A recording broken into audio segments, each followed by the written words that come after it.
Ladies and gentlemen, please welcome Hillary Clinton. Hi,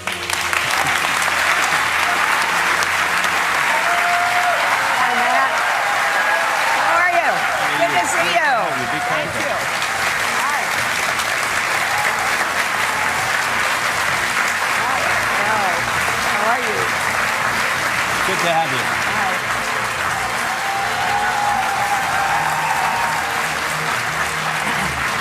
Nice to see you. Good evening. Thank you very much. So happy you're doing this. Thank you very much. I'm happy to be here. Let me ask you something ahead of time that I'll ask Mr. Trump in a half an hour. To the best of your ability tonight, can we talk about your qualities and your qualifications to be commander-in-chief and not use this as an opportunity to attack Mr. Trump? All right? And I'll ask him the exact same thing. I think that's an exactly right way to proceed. Okay. This is a very important decision for our country, and each of us should be presenting our experience, our expertise, and our plans to protect and defend the United States and our allies around the world. What is the most important characteristic that a commander-in-chief can possess? Steadiness, an absolute rock steadiness, and mixed with strength to be able to make the hard decisions, because I've had the unique experience of watching and working with several presidents. And these are not easy decisions. If they were, they wouldn't get to the president in the first place. And when you're sitting in the Situation Room, as I have on numerous occasions, particularly with respect to determining whether to recommend the raid against bin Laden, what you want in a president, a commander-in-chief, is someone who listens, who evaluates what is being told to him or her, who is able to sort out the very difficult options being presented. You're talking about and then judgment. Makes the decision. That's right. So judgment is a key. Temperament and judgment, yes. The word judgment has been used a lot around you, Secretary Clinton, over the last year and a half, and in particular concerning your use of your personal email and server to communicate while you were Secretary of State. You've said it's a mistake. You said you made not the best choice. You were communicating on highly sensitive topics. Why wasn't it more than a mistake? Why wasn't it disqualifying if you want to be commander-in-chief? Well, Matt, first of all, as I have said repeatedly, it was a mistake to have a personal account. I would certainly not do it again. I make no excuses for it. It was something that should not have been done. But the real question is the handling of classified material, which is, I think, what the implication of your question was. And for all the viewers watching you tonight, I have a lot of experience dealing with classified material, starting when I was on the Senate Armed Services Committee, going into the 4 years as Secretary of State. Classified material has a header which says top secret, secret, confidential, nothing. And I will repeat this, and this is verified in the report by the Department of Justice. None of the emails sent or received by me had such a header. Were some of the emails sent or received by you referring to our drone program, our covert drone program?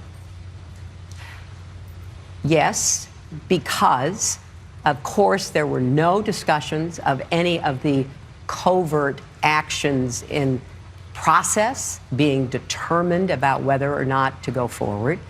But every part of our government had to deal with questions, and the Secretary of State's office was first and foremost. So there are ways of talking about the drone program. And you said you thought your communications on that were fairly routine. Well, let me say, the FBI just released their report about their investigation.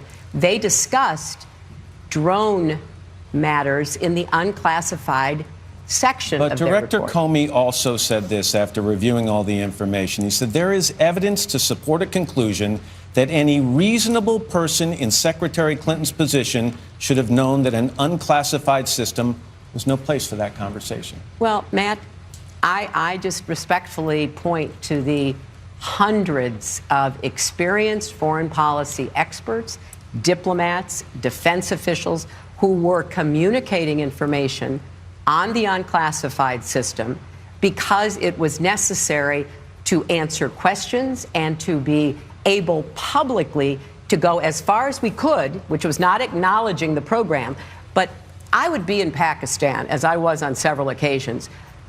There might very well have been a strike. I would be asked in a public setting, in an interview about it. It was known to have happened. We had to have an answer that did not move into classified area, and I think we handled that appropriately. You mentioned you're in Pakistan. Some of the emails you sent and received happened while you were overseas, and Director Comey also said that while they have no proof, we assess that it is possible that hostile actors gained access to Secretary Clinton's personal email accounts. Matt, there is no evidence. Of course, anything is possible, but what is factual is the State Department system was hacked. Most of the government systems are way behind the curve. We've had hacking repeatedly, even in the White House. There is no evidence my system was hacked. Let us bring in Hallie Jackson of NBC News, who's been covering this campaign. She's getting questions from our veterans. Hallie, who are you with? Hi, Matt. I'm with Lieutenant John Lester, who will stand with me here. Let me stand up here. He began his military career by enlisting in the Air Force and then switched over to the Navy before he retired, where he flew P-3 Orions in Desert Storm and in Desert Shield. He's a Republican, and he has this question for you, Secretary Clinton. Thank you.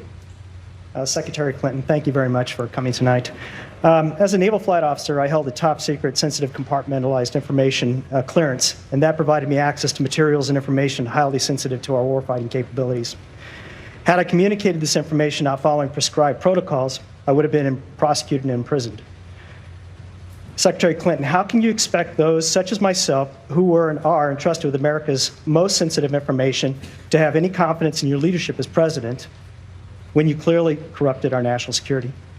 Well, I appreciate your concern and also your experience, but let me try to make the distinctions that I think are important for me to answer your question.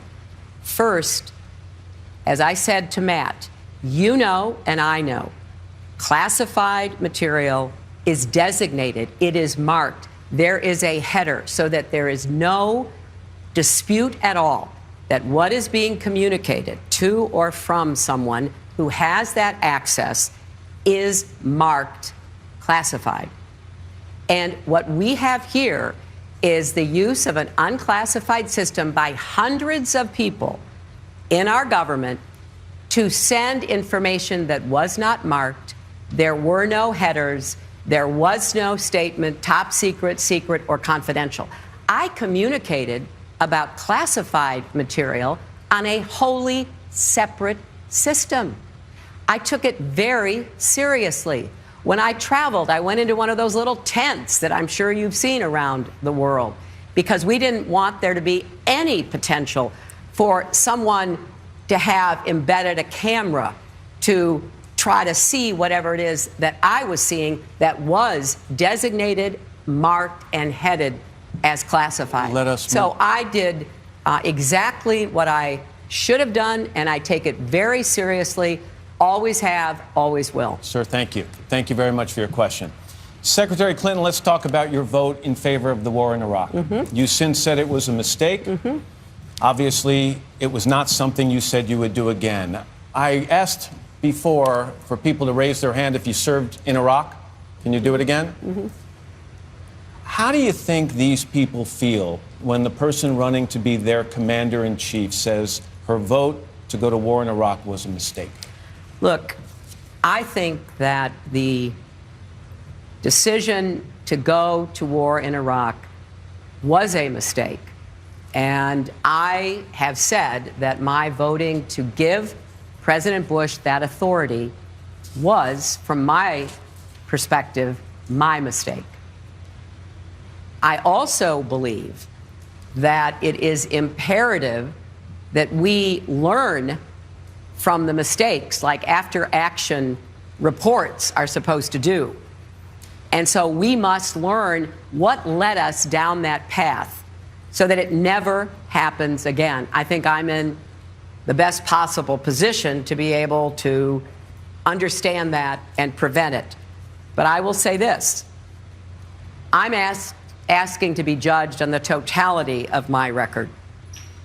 What I've done for our veterans as First Lady, as senator, what I've done for Gold Star families, working with them to increase the death benefit from $12,000 to $100,000, working with Republicans like Lindsey Graham to get TRICARE for our National Guard members who didn't have health care unless they were deployed, working to provide more support for the care of our veterans, those who were wounded, working with the Fisher family, now into the third generation of caring for our fallen heroes, working with John McCain to raise money for Brooke Medical Center's Intrepid Center to take care of those who are coming back with profound injuries, working on TBI and PTSD and so much more, working with groups to end veteran suicide like TAPS. So I'm going to get to that subject in a second. There was a mistake. Now, my opponent was for the war in Iraq. He says he wasn't. You can go back and look at the record. He supported it. He told Howard Stern he supported it. So he supported it before it happened. He supported it as it was happening, and he is on record as supporting it after it happened. I have taken responsibility for my decision. Let me go to another He veteran. refuses to take responsibility for his support. Let me go to another question. That is a judgment issue. Hallie. Campos, who served in the Air Force for nearly a decade, where she was an intelligence analyst specializing in counterviolent extremism. Like you, Secretary Clinton, she's a Democrat, and she has this question for you. Thank you. Secretary Clinton, to your point, you have had an extensive record with military intervention. How do you respond to progressives like myself who worry and have concerns that your hawkish foreign policy will continue? And what is your plan to end wasteful war campaigns in which our peers, servicewomen and men, continue to be killed and wounded? Well, I assume you're talking about Iraq because of my vote, and you probably are talking about Libya because of the role that I played in the administration's decision about whether to take on Gaddafi. But before I get to that, let me say very clearly, I view force as a last resort, not a first choice.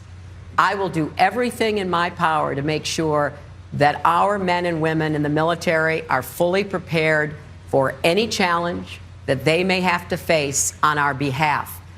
But I will also be as careful as I can in making the most significant decisions any president and commander-in-chief can make about sending our men and women into harm's way.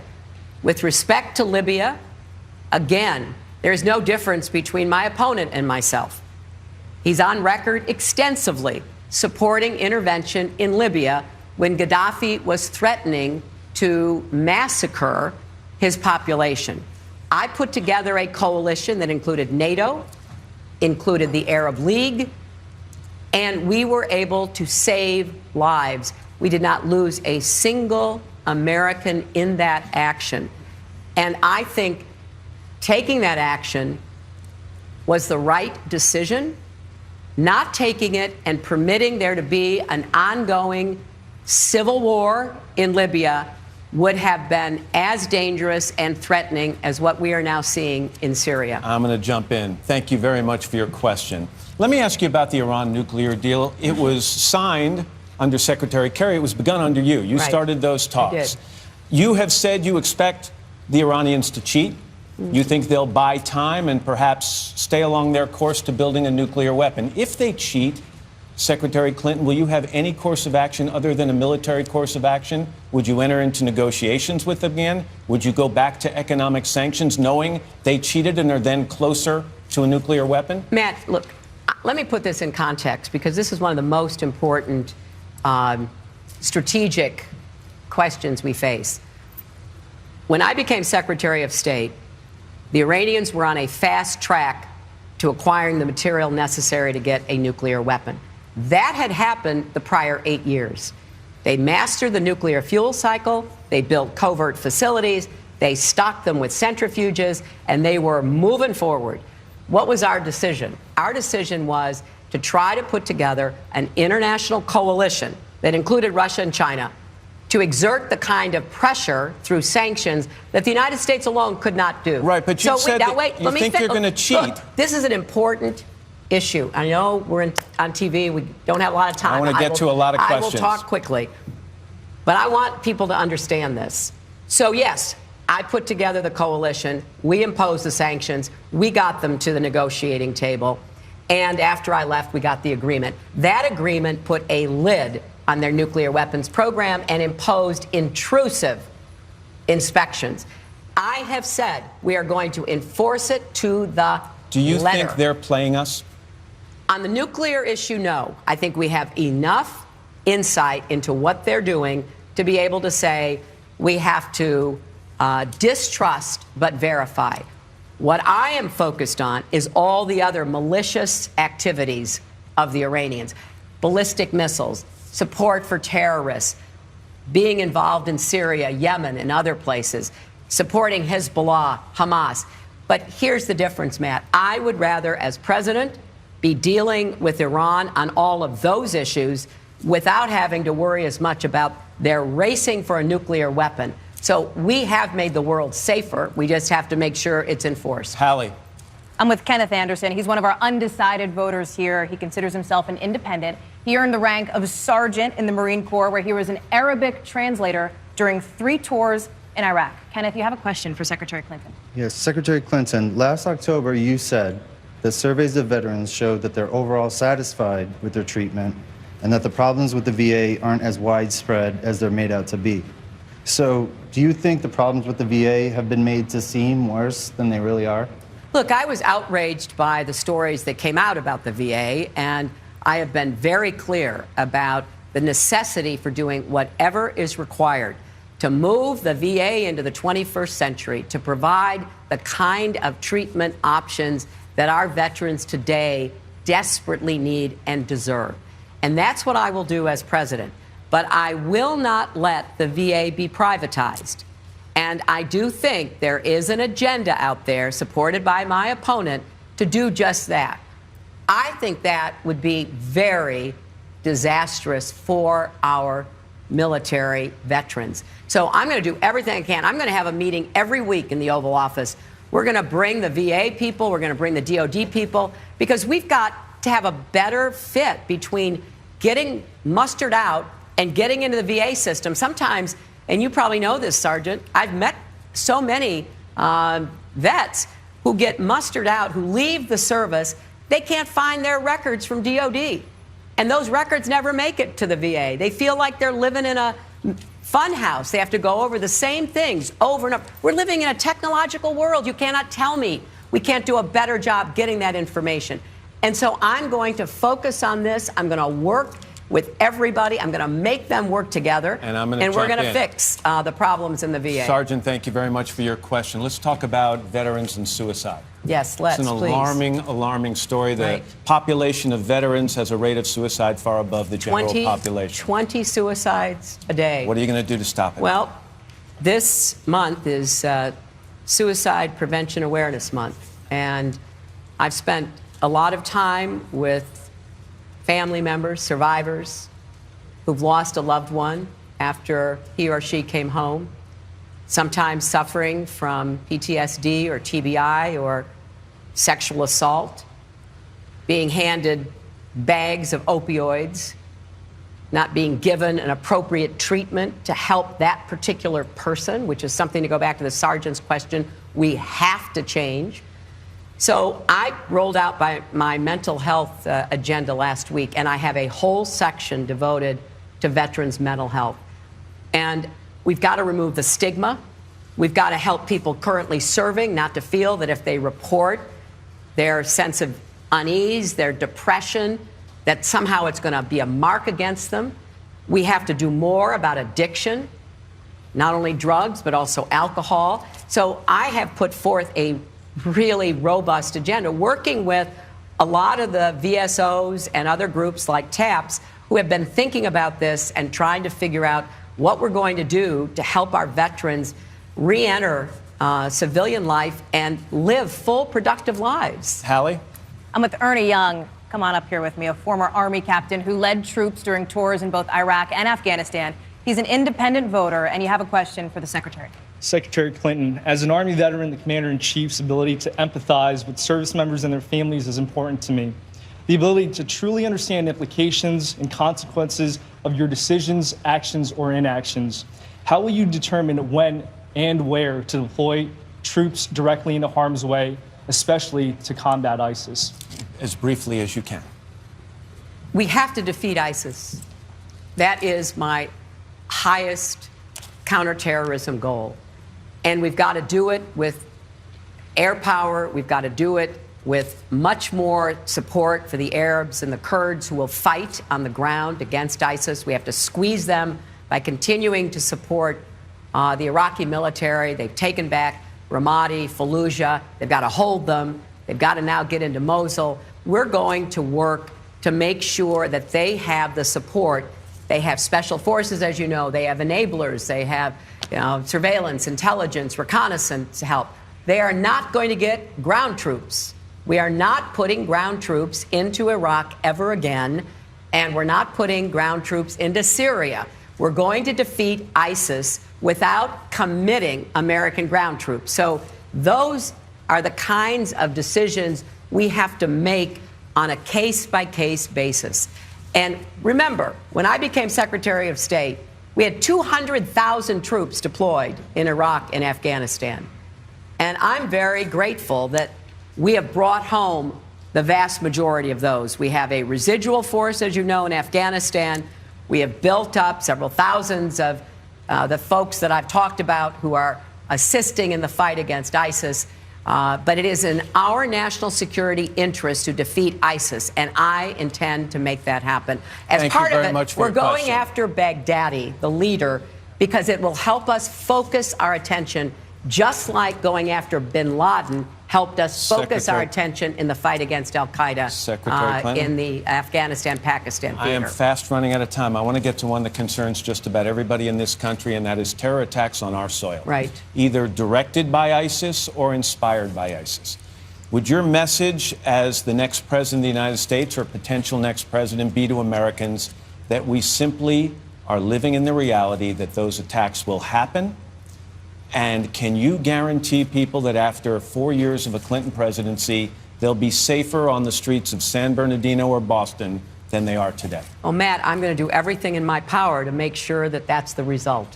I'm not going to, promise something that I think most thinking Americans know is going to be a huge challenge, and here's why. We've got to have an intelligence surge, and we've got to get a lot more cooperation out of Europe, out of the Middle East. We have to do a better job of not only collecting and analyzing the intelligence we do have, but distributing it much more quickly down the ladder to state and local law enforcement. We also have to do a better job combating ISIS online, where they recruit, where they radicalize. And I don't think we're doing as much as we can. We need to work with Silicon Valley. We need to work with our experts in our government. We have got to disrupt. We have got to take them on in the arena of ideas that unfortunately pollute and capture the minds of vulnerable people. So we need to wage this war against ISIS from the air, on the ground, and online in cyberspace. And here at home, for goodness sakes, we have to finally pass a law prohibiting people on the terrorist watch list from being able to buy a gun in the United States of America. So we've got work to do. I know we can do that work. I'm meeting with a group of terror experts, counterterrorism experts. But I want to just say one additional thing. I've got 30 seconds left. Matt Olson, the former director of the National Center on Counterterrorism, has a great article out today saying the last thing we need to do is to play into the hands of ISIS, going after American Muslims, defaming a Gold Star family, the family of Captain Khan, making it more difficult for us to have a coalition with Muslim-majority nations. And we tried to have an agreement. That is not going to help us succeed in defeating ISIS and protecting our American homeland. Secretary Hillary Clinton, thank you very much. Thank you all. Thank you so much. Thank you so much.